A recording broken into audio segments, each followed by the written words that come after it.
Hey welcome back. I am your Bhim sir from Bhim classes. मेरे प्यारे दोस्त, आप देख पा रहे हैं कि मैंने 3 या 4 दिन से लगभग आपको यूपी बोर्ड क्लास 10th की इंग्लिश का जो है प्रोज सेक्शन का लेसन मैंने स्टार्ट किया था, द इंचेंटेड पूल। मैंने आपको 4 या 5 वीडियोज़ आपको मैंने उस लेसन के बारे में दिया। कल की वीडियो कुछ लंबी थी, लेकिन आज जो है लास्ट वीडियो होगी इस चैप्टर का, इस पार्ट का, और आप देखेंगे कि इसी पे इस वीडियो का अंत होगा। और एक चीज़ ध्यान दीजिए, मैं अर्थ बताते हुए आपको वीडियो दे रहा हूँ हिंदी अनुवाद सहित, लेकिन अगर आपको क्वेश्चन आंसर ज़रूरत पड़ेगी तो आप इस वीडियो के कमेंट सेक्शन में कमेंट कीजिएगा। अगर आपको क्वेश्चन आंसर की ज़रूरत पड़ेगी या फिर कोई एक्सरसाइज किसी की ज़रूरत पड़ेगी तो आप उसको तुरंत जो है कमेंट सेक्शन में कमेंट कीजिएगा, मैं उसका वीडियो अलग से आपको दूँगा। तो टाइम को वेस्ट ना करते हुए चलते हैं, वीडियो को स्टार्ट किया जाए। कल जहाँ तक हुआ था उसके बाद एक लास्ट पैसेज बचा है, वही हो जाएगा। जैसे कह रहा है, युधिष्ठिर रिप्लाइड, ओ एक्च धर्म is the only shield of man and not Bhim और अर्जुन।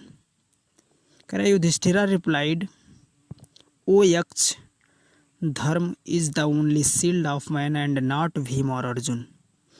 कह रहा है कि युधिष्ठिर ने उत्तर दिया, युधिष्ठिर रिप्लाइड मतलब युधिष्ठिर ने उत्तर दिया, ओ यक्ष मतलब कि हे यक्ष, केवल धर्म ही मनुष्य की ढाल है। जब उन्होंने पूछा कि आपने, अब मैं थोड़ा डिटेल पिछली वीडियो का थोड़ा एक चीज़ बता देता हूँ।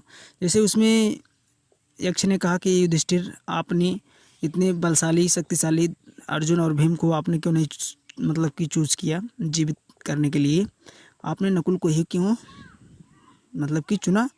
तो वही जो है युधिष्ठिर ने उत्तर दिया, हे यक्ष, केवल धर्म ही मनुष्य की ढाल है, भीम या अर्जुन नहीं।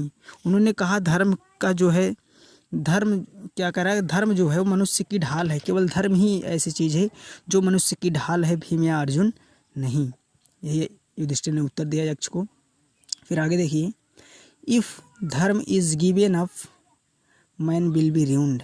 यदि जो है इफ़ कह रहा है, इफ़ धर्म, यदि मतलब कि यदि हम जो है धर्म को, गिवन अप का मतलब होता है त्याग देंगे, छोड़ देंगे, यदि धर्म को छोड़ दिया जाएगा, छोड़ दिया जाए तो मनुष्य का क्या हो जाएगा, रूइंड माने बर्बाद नहीं हो, अर्थ मतलब कि रूइंड माने बर्बाद होता है, लेकिन मतलब पतन हो जाएगा, बर्बादी हो जाएगी आदमी की। यदि आदमी धर्म को छोड़ देता है, त्याग देता है, धर्म का पालन नहीं करता है, अधर्म का मतलब कि अधर्म का चुनाव करता है, तो वो जो है बर्बाद हो जाता है, मनुष्य का पतन हो जाता है। फिर आगे देखते हैं, Kunti and Madri were the 2 wives of my father. उन्होंने कहा कि Kunti and Madri were the 2 wives of my father. Wifes जो है, अब एक चीज़ और ध्यान दीजिए, वाइफ जो होता है WIFE, वाइफ मीन्स पत्नी होता है, जब उसका प्लूरल बनाते हैं तो जो है FE को हटाकर VES जोड़ा जाता है, जैसे लाइफ हुआ, वाइफ हुआ, उसी प्रकार से है ना ये। तो Kunti and Madri were the 2 wives of my father, मतलब कह रहे हैं, युधिष्ठिर बता रहे हैं, कुंती और माद्री मेरे पिता की 2 पत्नियाँ थीं। कुंती और माद्री मेरे पिता की 2 पत्नियाँ थी। कह रहा I am alive, I am alive, जो कि कह रहे हैं कि मैं जो है कुंती के मतलब कि मैं जीवित हूँ, आई एम अलाइव, मैं जीवित हूँ। अभी आगे बता रहा है इसका, a son of Kunti and so she is not completely bereaved, we रीव्ड।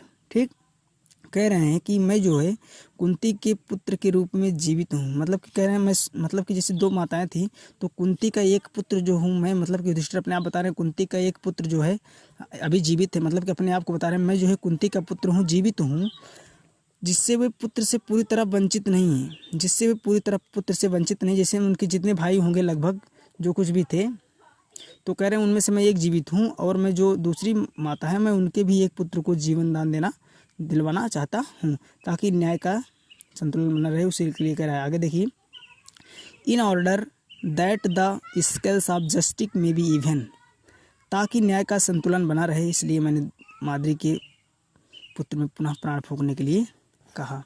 कह रहे हैं कि I ask the Madri son Nakul may revive. पूरे लाइन देख लेते हैं एक बार, in order that the scales of justice may be even, I ask that Madri son Nakul and revive, Nakul may revive.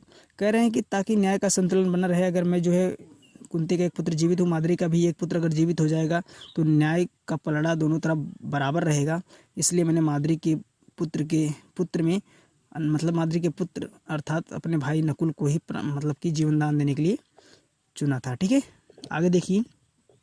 The Yaksha was most pleased with Yudhishthira's impartiality and granted that all his brothers would come back to life। अब देखिए फिर से एक बार पढ़ते हैं।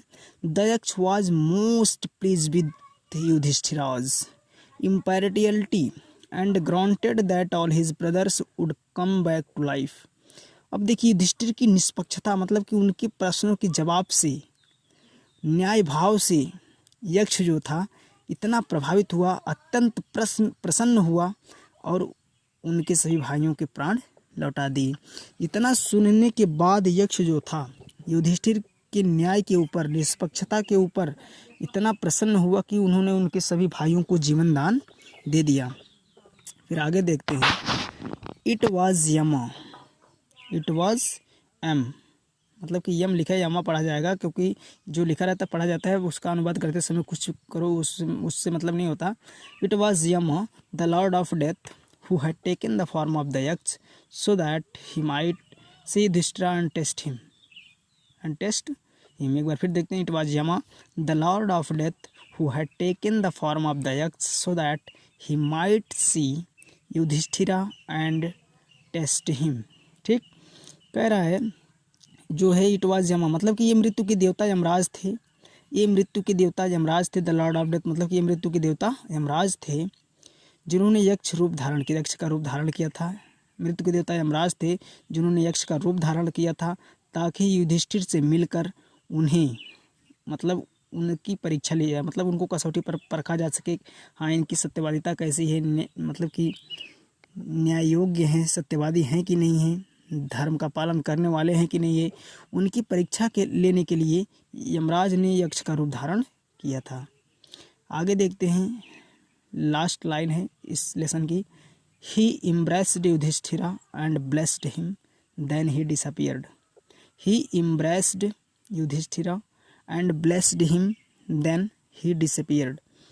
अंत में क्या होता है, उन्होंने युधिष्ठिर को गले से लगाकर आशीर्वाद दिया, फिर वे अदृश्य हो गए। क्या किया, जब मैं समरी पढ़ा रहा था तो ये लाइन वहाँ आई थी, मैंने इसका अर्थ बताया था आपको। मतलब कि उन्होंने युधिष्ठिर को गले से लगाकर, जब पूरी बात समाप्त होती है, जब प्रसन्न होकर सबको जीवन दान दे देता है, तो जो है वो युधिष्ठिर से गले लगाकर, मतलब युधिष्ठिर को अपने गले लगाकर उन युधिष्ठिर को आशीर्वाद देते, यक्ष आशीर्वाद देते हैं युधिष्ठिर को, और फिर जो है अपने आप स्वयं जो है अदृश्य हो जाते हैं। अब यहीं पर आपका वीडियो समाप्त होता है मेरे प्यारे दोस्त। अगर आपको क्वेश्चन आंसर की ज़रूरत हो, मैंने शुरू में ही बताया कि आप कमेंट सेक्शन में कमेंट कर दीजिएगा, ये प्रॉब्लम है, ये चीज़ मुझे चाहिए, तो मैं उसका वीडियो आपको अलग से दूंगा। और ध्यान दीजिए, अगर जो है अभी चैनल को सब्सक्राइब नहीं किया तो चैनल को सब्सक्राइब करके रख लो, और वीडियो अगर पसंद आए तो लाइक ज़रूर करिएगा, क्योंकि आपका लाइक करना ही हमारी मेहनत का फल है, आपका प्यार दुलार है। अब जो है मिलते हैं अगले वीडियो में। Thank you very much.